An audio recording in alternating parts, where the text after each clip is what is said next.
بسم اللہ الرحمن الرحیم۔ یہ سلاس میں یہاں پر آیت آ گئی، تو اس کی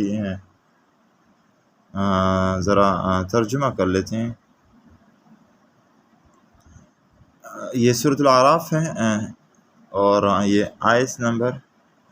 مجھے صحیح نظر نہیں آ رہی، 149 کے قریب ہے۔ اعوذ باللہ من الشیطان الرجیم، بسم اللہ الرحمن الرحیم۔ ولما رجع موسى إلى قومه غضبان آسفا قال بئس ما خلفتموني من بعدي أعجلتم أمر ربكم وألقى الألواح وأخذ برأس أخيه يجره إليه۔ یہاں پر حضرت موسیٰ علیہ السلام جب واپس ہوئے کوہ طور سے، اور جو واقعہ ہے کہ قوم نے ایک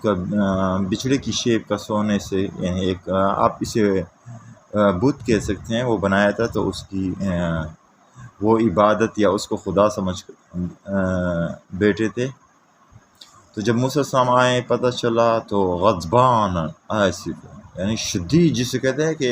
انسان شدید ترین غصے میں ہے کہ اس کے سامنے کوئی چیز نظر نہیں آ رہی ہوتی ہے، بس وہ جسے کہتے ہیں کہ اس سے اوپر انسان کے پاس یہ غصے کی انتہا ہے، اور ڈانٹا کہ میرے بعد سے یہ آپ لوگوں نے جو اللہ کا امر تھا، اللہ کی عبادت تھی، اللہ کی وحدانیت تھی، اس کو چھوڑ کر کے آپ لوگ شرک میں مبتلا ہوئے ہیں۔ یہ میں ایک اس کی تشریح کر رہا ہوں، ایگزیکٹلی ان ورڈز کی ٹرانسلیشن نہیں ہے۔ سو وَأَلْقَى الْأَلْوَاحَ، یہاں اصل میں بات یہاں پر کرنی، وَأَلْقَى الْأَلْوَاحَ، جو الواح دیے تھے موسیٰ علیہ السلام کو، یعنی جس طرح ہمارے پاس یہ قرآن مجید ہے، اور وہیں اللہ تعالیٰ کا کلام جو تھا الواح کی صورت میں،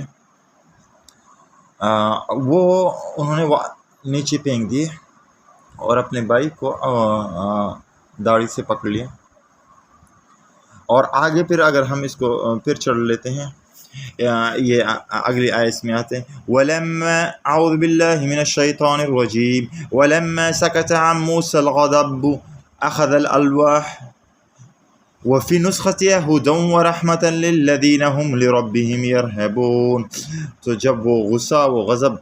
وہ سکت یعنی خاموش ہو گیا، ختم ہو گیا، وہ غصہ چلا گیا، تو اس کے بعد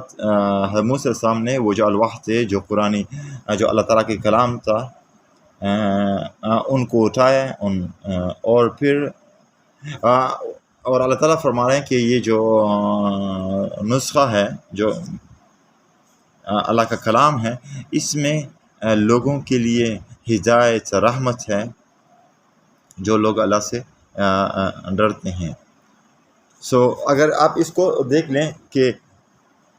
اب اگر اس حوالے سے دیکھا جائے تو یہ تو بڑی بے ادبی ہے کہ آپ مثلا قرآن کو نیچے پھینک دیتے ہیں، یعنی ایسی بے ادبی ہے۔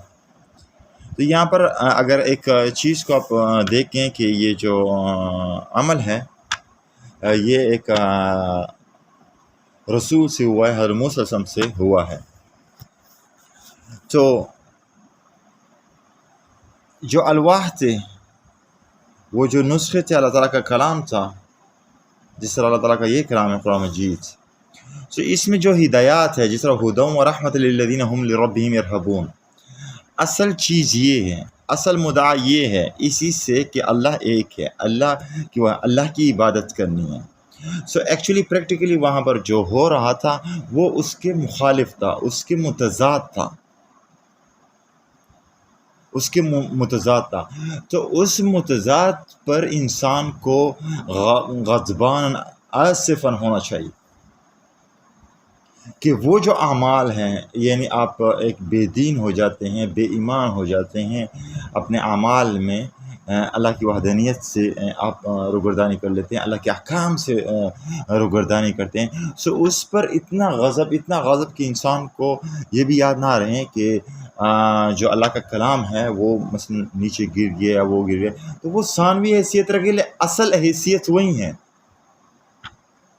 یعنی اگر اس قرآن مجید کو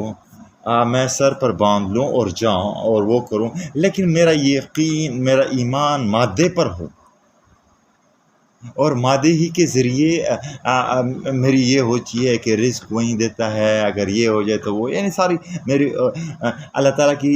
پر توکل، اللہ تعالیٰ پر ایمان، وہاں سے روگردانی ہو میری، میں اس طرف نہ ہوں، اس کے اپوزٹ کی سائڈ پر تو ہوں، اور میں سمجھوں کہ میں تو بڑا قرآن مجید ہے میرا، میں اس کو تلاوت کر رہا ہوں، دیکھو نا میں نے سر پر سجایا ہے، بڑا خوبصورت اس کے لیے وہ بنایا ہوا ہے، سو یہ کافی ہے۔ اللہ تعالیٰ فرماتے ہیں کہ یہ کافی نہیں ہے، وہ جو عمل ہے وہ کافی ہے، وہ جو آپ کا ایمان ہے، وہ جو یقین ہے وہ کافی ہے، اس میں تم غلط ہو۔ اب اگر آپ 1000 بار بھی قرآن مجید کو آپ سینے کے ساتھ حتیٰ کہ یا باندھ بھی لے لیں، تو بھی آپ کو اللہ کی قربت، اللہ کی جو نزدیکی ہے وہ نصیب نہیں ہو سکتی ہے، جب تک اللہ تعالیٰ جو چاہتا ہے وہ آپ کر سکیں۔ تو مین مدعا یہ ہے، واللہ عالم۔